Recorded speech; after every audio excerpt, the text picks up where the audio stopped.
အားလုံးမင်္ဂလာပါဒီချက်တို့ဒီသင်ခန်းစာဗီဒီယိုလေးမှာတော့ဒီချက်က temporary high and isolate ဆိုတဲ့အကြောင်းကိုရှင်းပြပါမယ်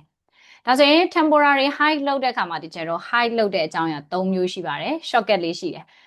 HH ဆိုတာက high elements high elements ဆိုတာဘာကိုပြောတာလဲဆိုရင်ဒီချက်တို့ကအမိုးကိုဖျောက်ချင်တယ်ဆိုရင်အမိုးကို select လုပ်တဲ့ element ပျောက်သွားမှာဖြစ်ပါတယ်အမိုးကို select လုပ်တဲ့ HH လို့ keyboard ပေါ်မှာရိုက်လိုက်တယ်ဒါဆိုရင်အမိုးပျောက်သွားတယ်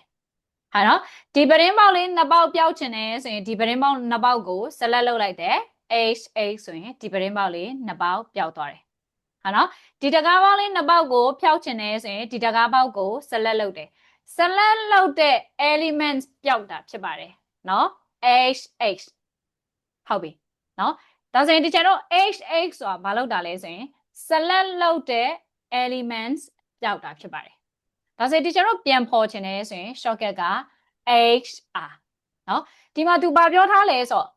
temporary hide and isolate ဆိုတော့ဒါယာယီဖျောက်ထားတာနော် hide in view လောက်ထားတာမဟုတ်နော် temporary hide လောက်ထားတာဒါဆိုရင်ပြန်ခေါ်ချင်တယ်ဆိုရင် HR keyboard ပေါ်မှာ HR ရိုက်လိုက်တယ်ပြန်ပေါ်လာပြီဒါဆိုရင်ဒီချက်တော့နောက်တစ်ခုလုပ်ကြည့်အောင် HC HC ဆိုတာကြာ high category category ဆိုတာအမျိုးအစားတစ်ခုလုံးပျောက်မှာ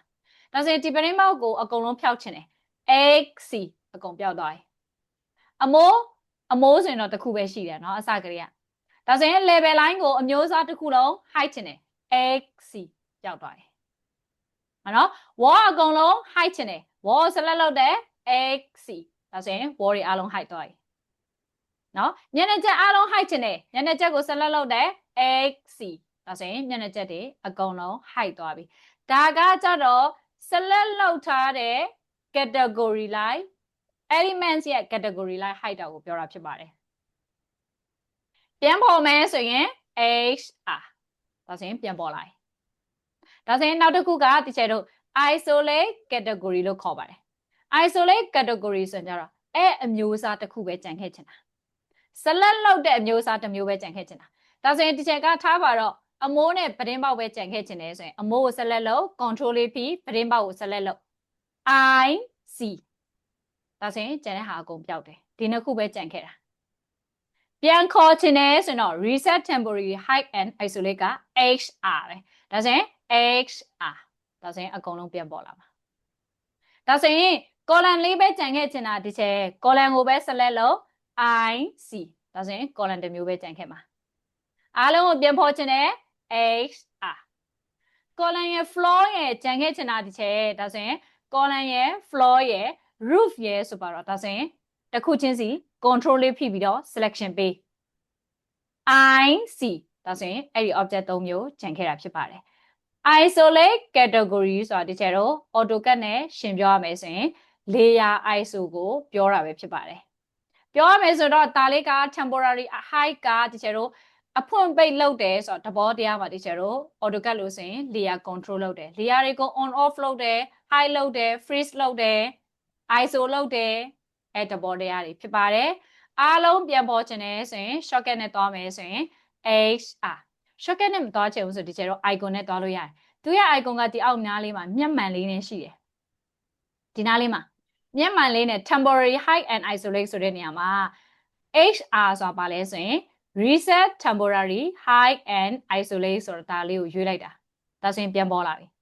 ပြန် hide ချင်တယ်နော် window အားလုံး hide ချင်တယ် shortcut နဲ့မသွားချင်ဘူး HC ဆိုတာမသွားချင်ဘူးဆိုရင်ဒီမျက်မှန်ကိုသွား hide category ဒါဆိုရင်အကုန်လုံးပျောက်သွားပြီပြန်ပေါ်ချင်တယ်ဆိုရင်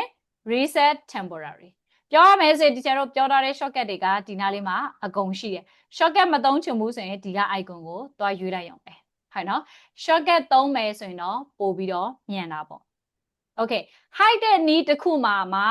temporary hide မဟုတ်ဘဲနဲ့ဒီ view တွေကနေ hide သွားချင်တယ်ဆိုရင်ဘယ်လိုပြန်ခေါ်ရလဲဆိုတာပါတင်ပေးလိုက်မယ်နော်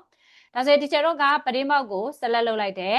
သူ့ကိုဘာလုပ်မလဲဆိုရင် hide category ဆိုပြီးတော့ရွေးလိုက်တယ်အခုပျောက်နေရနော်ပျောက်နေရကနေ temporary hide မဖြစ်စေချင်ဘူးဆိုရင်ဒီချက်တော့က apply hide isolate to view ဆိုပြီးတော့ဒီ view တွေကနေလုံးဝပျောက်သွားအောင်လုပ်လိုက်မှာဖြတ်လိုက်တာမဟုတ်နော်လုံးဝဖျောက်ပြလိုက်မယ်ဒါဆိုရင်သူက temporary hide ဖြစ်နေတော့HC လုပ်လိုက်တော့ ဒါပေမဲ့ apply high isolate to view ဆိုတာလေးကိုရွေးလိုက်တယ်ရှိသေးလား temporary high မရှိတော့ဘူးအဲ့လိုအခြေအနေမှာဆိုရင်သွားပြီးတော့ reset temporary တွေ HR တွေကြိုက်တယ်လို့သွားနေတော့ပေါ်လာမှာမဟုတ်တော့ဘူးအဲ့လိုဖြောက်ထားရင်ဘယ်လိုပြန်ခေါ်ရလဲဆိုတော့သူ့ရဲ့ပေးက midi လေးကိုနှိပ်လိုက်တဲ့အချိန်မှာဆိုရင် hide ထားတဲ့ elements ကဒီအဲ့လိုအနီရောင်လေးနဲ့ပေါ်ပါတယ် window တစ်ခုကိုပဲ select လုပ် and hide category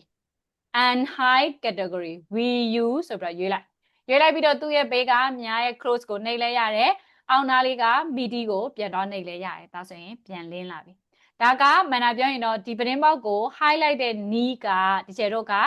XC လောက်ပြီးတော့မှမလုပ်လိုက်တာလဲဆိုရင် apply hide and isolate in view ပေါ့နော်တကယ်တော့ပါနဲ့တူတာလဲဆိုတော့ဒီပတင်းပေါက်ကိုခဏတုန်းကပုံစံနဲ့မ hide ချင်မဲနဲ့ပုံစံအတူတူပဲဒါမဲ့ highlight တဲ့ knee ပဲမတူတာပြောပြမယ်နော် right click ခောက် hide in view category ဆိုတာနဲ့ hide တဲ့ knee နဲ့အတူတူပဲ temporary hide မဟုတ် view တွေကနေလုံးဝဖျောက်ပစ်လိုက်တာဖြတ်လိုက်တာမဟုတ်နော်ဒါဆိုဘယ်လိုပြန်ခေါ်ရလဲပြန်ခေါ်ရတဲ့နေရာကြအတူတူပဲ midi လေးကိုတော့ on ပတင်းပေါက်လေးကိုရွေး and hide category close ဆိုတာနေလိုက်တော့ဆိုရင်ပတင်းပေါက်တွေအားလုံးပြန်ပေါ်လာမှာဖြစ်ပါတယ်နော်ဒါဆိုရင်ဒီကျတော့ temporary hide and isolate အကြောင်းလေးကိုလိုက်ပြီးတော့လေ့လာရအောင်နော်